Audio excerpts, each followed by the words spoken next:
है? ये मैं कहाँ आ गया? यहाँ तो बहुत ही भयानक कोहरा है। तभी मोहन की नजर एक टूटे हुए खंडहर पर पड़ती है।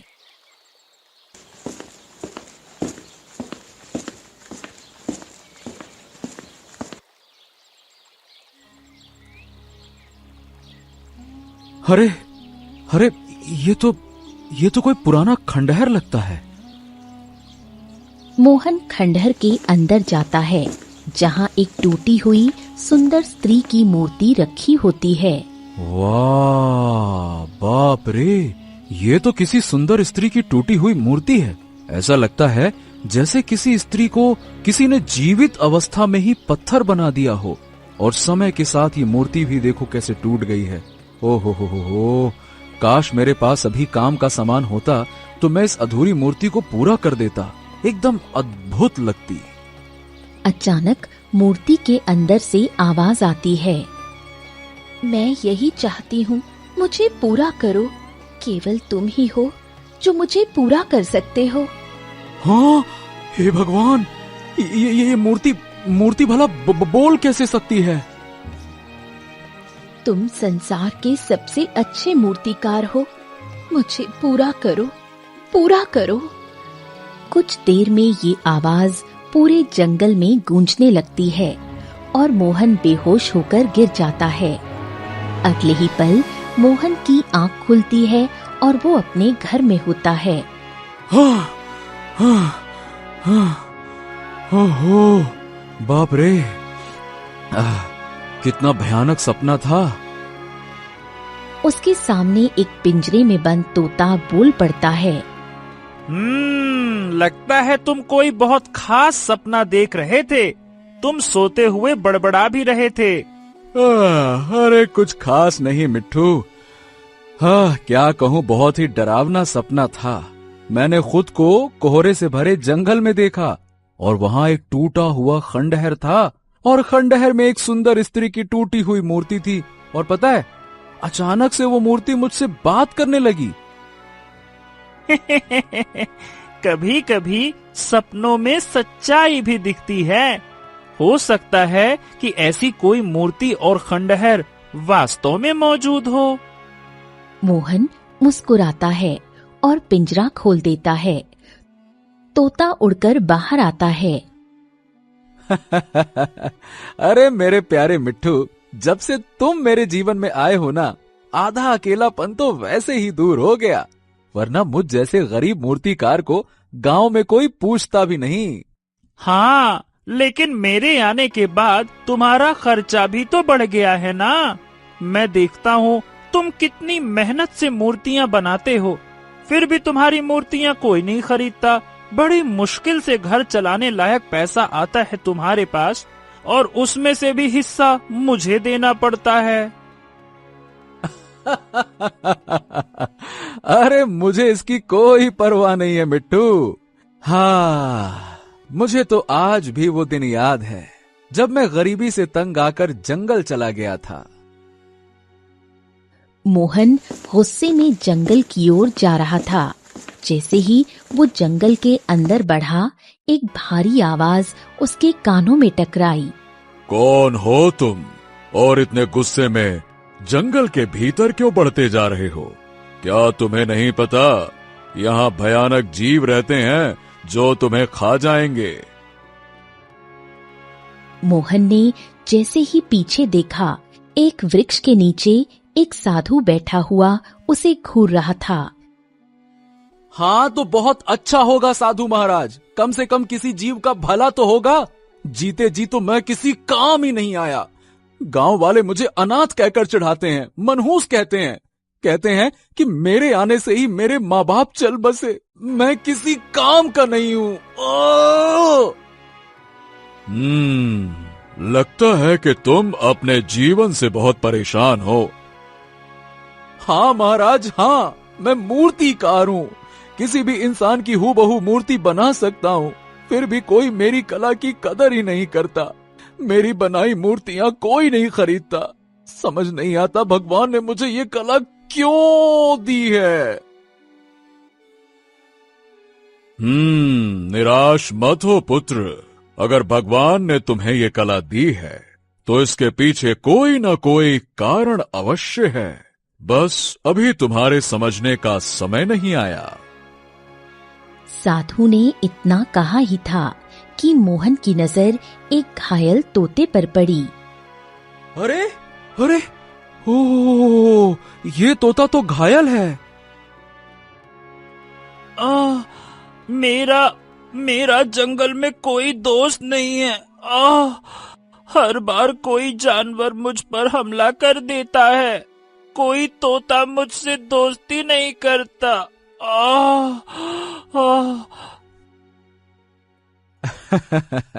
तो अब चिंता क्यों करता है? आज से हम दोनों दोस्त हैं। मैं तुझे अपने घर ले जाऊंगा और तेरा इलाज करूंगा। हाँ।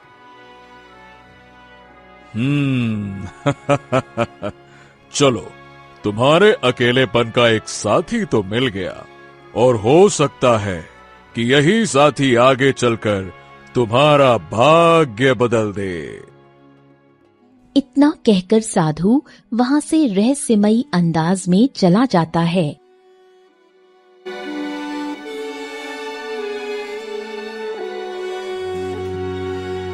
मोहन और तोता मूर्तियों की बात कर रहे हैं। चलो, पुरानी बातें तो बहुत हो गईं। आज तुम्हें मूर्तियां नहीं बेचनी है क्या? देखो देखो, समय कितना हो गया है। सूरज सर पर चढ़ाया है। अरे हाँ, तो फिर आओ, बैठो मेरे कंधे पर और हमेशा की तरह दोनों चलते हैं गांव के बाजार में। कुछ ही देर में तोता मोहन के कंधे पर बैठ जाता है। मोहन मूर्तियां उठाकर बाजार की ओर चल पड़ता है।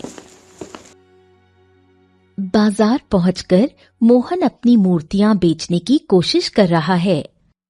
अरे सुंदर सुंदर मूर्तियां ले लो, घोड़े की, राजा की, रानी की, बच्चों के खिलौने के लिए भी ले लो, सुंदर सुंदर मूर्तियां ले लो।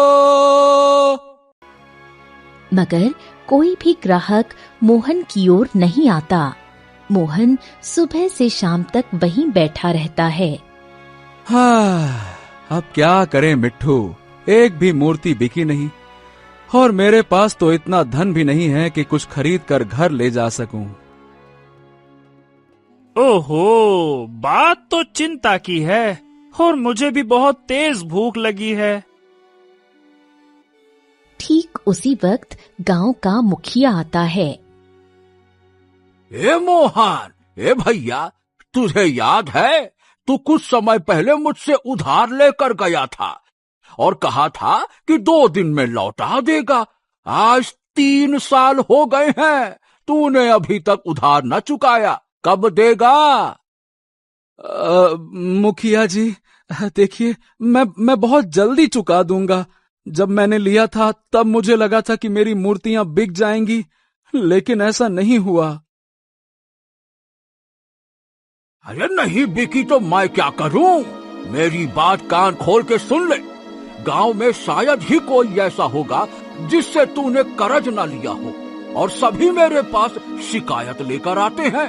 इसीलिए गांव के मुखिया होने के नाते मैं तुझे केवल और केवल 3 दिन की मोहलत देता हूँ। अगर तूने 3 दिन में मेरा और बाकी सबका कर्जा नहीं चुकाया तो मैं तुझे तेरी झोपड़ी से धक्के मारकर बाहर निकालूंगा। हाँ। इतना कहकर मुखिया वहां से चला जाता है। मोहन उदास मन से अपनी मूर्तियां समेटता है।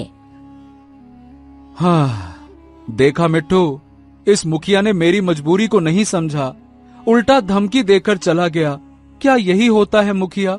उसे अपने गांव के लोगों की समस्याओं को समझना चाहिए ना। क्या कहूँ? हाँ, वो सब तो सही है मोहन, पर अब तुम खाओगे क्या? मैं तो पेड़ों पर उड़कर कहीं से भी कच्चे पके फल खा सकता हूँ, पर हाँ, भूख तो मुझे भी बहुत लग रही है मिट्टू, लेकिन समझ नहीं आ रहा कि धन कहाँ से लाऊं। मेरे पास एक उपाय है। सुनो, क्यों ना तुम किसी साहूकार से थोड़ा कर्ज ले लो। वाह मिट्टू, वाह वाह, क्या बातें कर रहे हो। मुखिया अभी मुझे कर्ज के लिए ही सुना के गया है और तुम बोल रहे हो ऊपर से और कर्जा ले लो। गजब बात करते हो। अरे गांव में शायद ही कोई बचा होगा जिससे मैंने उधार ना लिया हो। हाँ। बस एक ही बचा है, साहूकार। वो तुम्हें थोड़ा कर्ज तो दे ही सकता है। हो, ठीक है मिट्टू, बैठ जा मेरे कंधे पर। ये पापी पेट क्या क्या नहीं करवाता। मोहन और तोता साहूकार की हवेली में खड़े होते हैं। अरे मूर्तिकार,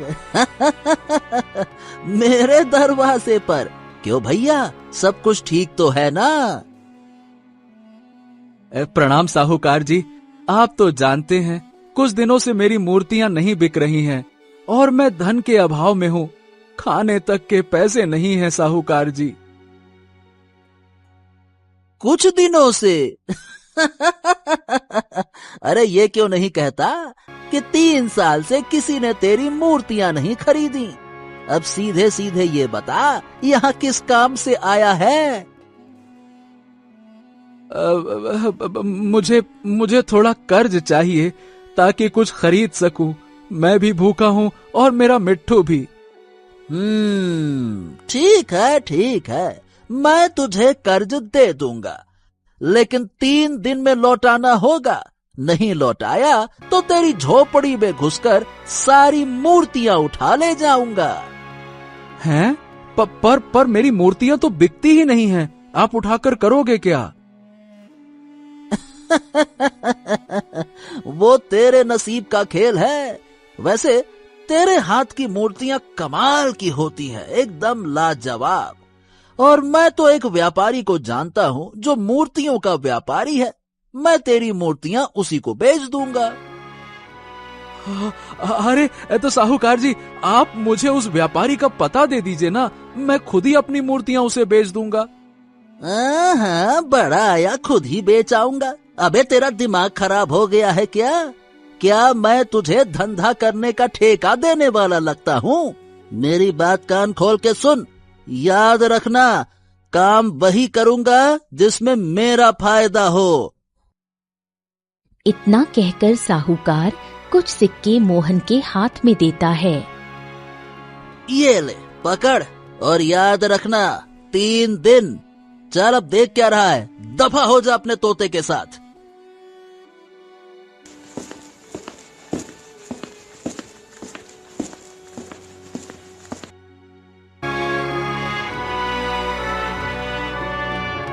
हाँ, देखा मिट्टू, इसकी अकड़ देखी। अब वैसे भी साहूकार नहीं अकड़ेगा तो कौन अकड़ेगा। मित्र, मजबूरी इंसान से कुछ भी करवा सकती है। अब चलो, भूख लगी है, पहले कुछ पेट पूजा तो कर ले।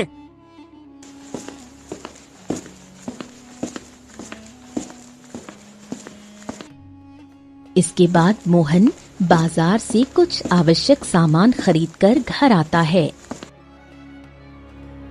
खाना खाने के बाद थका हुआ मोहन लेट जाता है और कुछ ही देर में गहरी नींद में चला जाता है। अगले ही पल मोहन ने फिर से अपने आप को कोहरे से घिरे एक जंगल के खंडहर में खड़ा हुआ पाया। वहां वही टूटी हुई स्त्री की मूर्ति थी। मूर्ति फिर से बोल उठी, मुझे सही कर दो, मैं तुम्हारी मदद कर सकती हूँ, मुझे सही कर दो। मोहन को अचानक चक्कर जैसा महसूस हुआ और वो बेहोश हो गया। कुछ देर बाद जब उसकी आंख खुली तो उसने देखा कि तोता बहुत बेचैन और विचलित था। हैं? क्या बात है मिट्टू, तुम इतने परेशान क्यों हो? अरे, मैं जो तुम्हें बताने वाला हूँ वो सुनकर तुम भी परेशान हो जाओगे। अरे, बाहर नहीं देखा क्या? कितनी मूसलाधार बारिश हो रही है। मोहन ये सुनकर चौंक गया। हे भगवान, ये तो भयंकर बारिश है। अब क्या होगा मिट्टू? अरे अब क्या होगा छोड़ो, अपनी मूर्तियों को संभालो। बारिश का पानी बहुत जल्दी झोपड़ी के अंदर घुस जाएगा, जल्दी करो। जैसे ही तोते ने ये कहा, एक जोरदार पानी की लहर आई और मोहन की सारी मूर्तियां बहा ले गई। मोहन ने उन्हें बचाने की बहुत कोशिश की, मगर बारिश रात भर चलती रही। मगर सुबह होते ही बारिश थम गई थी। अरे मैं तो बर्बाद हो गया मिट्टू। कितनी मेहनत से मूर्तियां बनाई थी। सोचा था आज नहीं तो कल, कल नहीं तो परसों कभी तो बिकेगी, लेकिन अब सारी मूर्तियां पानी में बह गई। मैं बर्बाद हो गया, बर्बाद। ये सब तो ठीक है मोहन, लेकिन तुम साहूकार का कर्ज कैसे चुकाओगे? उसने तो तुम्हें सिर्फ 3 दिन की मोहलत दी थी और मुखिया ने भी उतना ही समय कहा था। अब क्या करोगे?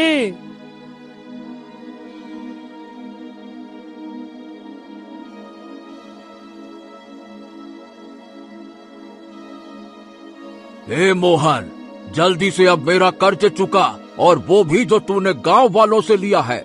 मैं उनकी तरफ से भी आया हूँ। चल निकाल पैसा। हाँ भैया, और मेरा भी पैसा चाहिए, वो भी निकालो। दया करो आप दोनों, मेरी हालत पर दया करो। आपने देखा नहीं रात को कैसी मूसलाधार बारिश हुई, पानी झोपड़ी तक आ गया, सारी मूर्तियां बह गईं पानी में। मैं आपके पैसे लौटाने से मना नहीं कर रहा, लेकिन इस समय मेरे पास सच में कुछ भी नहीं है। दया करो मालिक, दया करो, दया करो। ये सुनते ही साहूकार गुस्से में उबल पड़ा। कोई दया नहीं, व्यापार में न दया न मोह, सिर्फ पैसों की माया चलती है भैया। सुन ले रे मोहन, मैं तुझे सिर्फ 2 दिन और दे रहा हूँ। अगर तूने कर्जा नहीं चुकाया तो तेरी झोपड़ी पर कब्जा कर लूंगा मैं। ऐसे कैसे कब्जा कर लोगे? गांव के और लोगों ने भी कर्ज दिया है, कब्जा मैं करूंगा। कौन किस पर कब्जा करेगा ये तो समय बताएगा। तेरे जैसे मुखिया को सीधा करना आता है मुझे। याद रख, गांव में ऐसा कोई नहीं जिसने मुझसे उधार ना लिया हो। मैं यहाँ का राजा हूँ, राजा। अबे देख क्या रहा है, दफा हो जा यहाँ से। मुखिया ने मोहन की ओर देखा और ठंडे स्वर में कहा, तेरी झोपड़ी तो गई। अगर 2 दिन में कर्जा नहीं चुकाया तो गांव वालों के सामने तुझे ऐसा पीटूंगा कि सारी उम्र याद रखेगा। हाँ।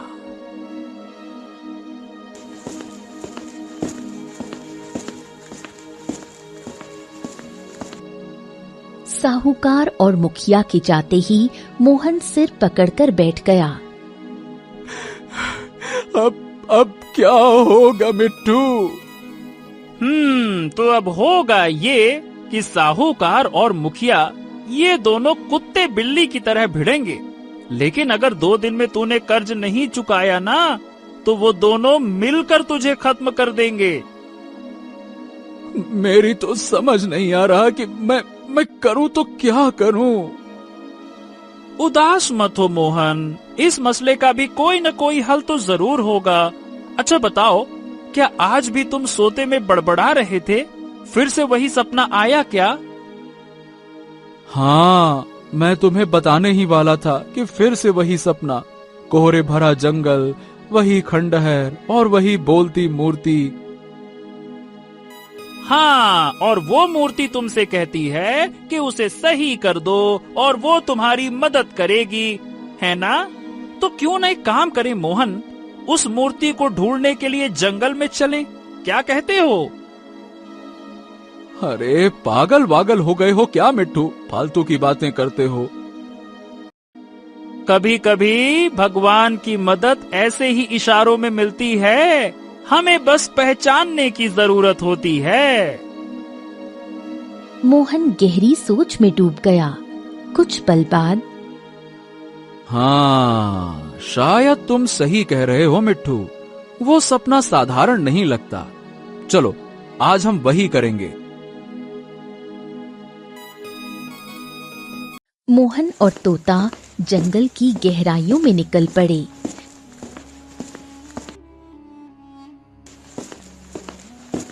कई घंटों की यात्रा के बाद वो दोनों जंगल पहुंचे। मिट्ठू सुनो, वो देखो, वहां सामने कोहरा फैला हुआ है। लगता है हम सही दिशा में जा रहे हैं। चलो चलो चलो, आगे बढ़ो। वो दोनों आगे बढ़ते गए और कुछ ही देर में मोहन ने विजयी स्वर में कहा, अरे मिट्ठू देखो, हाँ सामने वही टूटा हुआ खंडहर। इसका मतलब मूर्ति भी यही होगी, चलो। इतना कहकर मोहन तोते के साथ खंडहर के अंदर चला गया। अंदर जाकर देखा तो वहां कोई मूर्ति नहीं थी।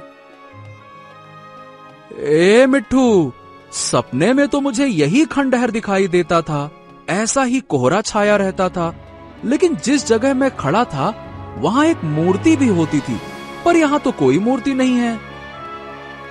मोहन गहरी सोच में डूब गया। तो फिर एक काम करो, जिस जगह तुम खड़े हो वहाँ खुदाई करके देखो, हो सकता है मूर्ति जमीन के नीचे कहीं हो। तभी मोहन को एक फावड़ा दिखाई दिया। ये लो, अगर यहाँ फावड़ा है तो इसका मतलब मूर्ति जमीन के अंदर कहीं न कहीं तो होगी। सही कह रहे हो मिट्ठू, रुक जाओ मैं खोदता हूँ। मोहन ने जमीन खोदना शुरू किया। कुछ देर बाद जमीन के नीचे से एक मूर्ति निकल आई। मिट्ठू, ये वही मूर्ति है जो मुझे सपने में दिखाई दे रही थी, बिल्कुल वही चेहरा। हाँ। मुझे लगता है मोहन कि इसे अपनी झोपड़ी में ही रखना चाहिए। इसे सही करो, ये मूर्ति बहुत सुंदर है। अगर इसे बाजार में बेचा गया तो बहुत अच्छे दाम मिलेंगे। हाँ, तुम सही कह रहे हो। एक बार कोशिश करने में भला क्या जाता है।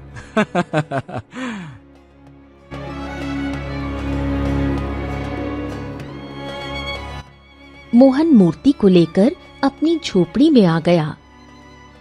दिन रात वो टूटे हुए हिस्सों को सही करने लगा। ऐसे ही 2 दिन बीत गए।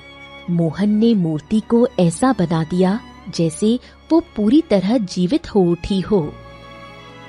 अरे वाह वाह वाह, क्या बात है, तुमने तो इसको बिल्कुल नया बना दिया।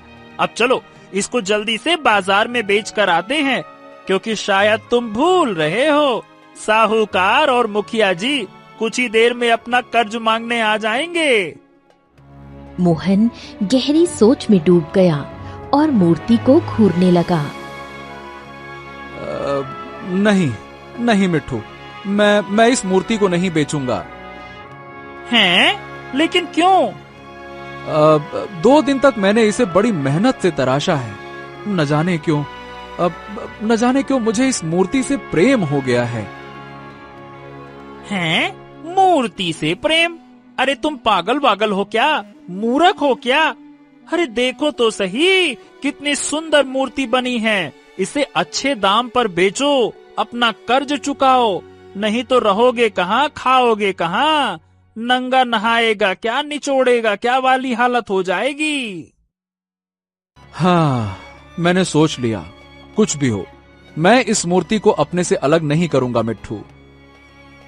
मोहन ने इतना कहा ही था कि रंग बिरंगा प्रकाश फैला और मूर्ति वास्तविक स्त्री में बदल गई। साथ ही तोता भी सुंदर युवक में परिवर्तित हो गया। हाँ, ये सब क्या है?